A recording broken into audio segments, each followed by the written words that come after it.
Alice Miller sort of had this whole notion about 15 years ago that children had inalienable rights to be treated with decency and respect and concern and responsiveness.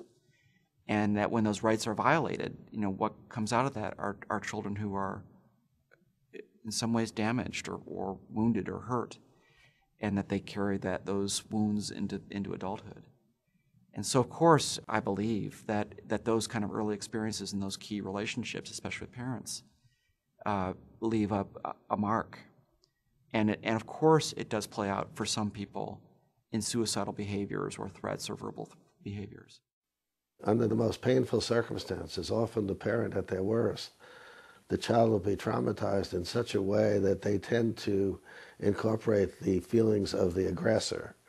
They take that within themselves, and that introjection of those attitudes, feelings at those very severe moments become a part of the personality that can't be integrated. It's easier for the child to see themselves as bad, and that's why they're being rejected, than to realize that the parent is inadequate, because that would be traumatic. Their life depends on the parent. So they absolutely tend to take on themselves the blame. I think the most destructive dynamic for development of suicide is rejection, a very early rejection. Rejection of the child is unwanted, and this sets off very other destructive processes. Another developmental process that takes place is the rejection of the child's body. This starts with parental care of the child's body. And if this is not done properly, with love, with sensitivity, with recognition of what the body needs, then there's little by little develops an estrangement between the self and one's body. The child tends to develop a defensive process to deal with all these problems by dissociation and physical dissociation. It means the child does not experience his body, he's estranged from his body is numb, and this later on can make it easier to carry out an aggressive act against the body.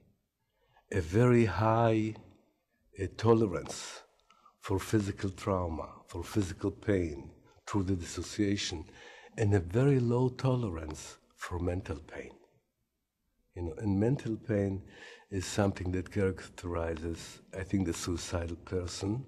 If we look at the environment that creates the ability to dissociate in a child, there's a parent who's terrifying in one way or another, and there's no safe haven.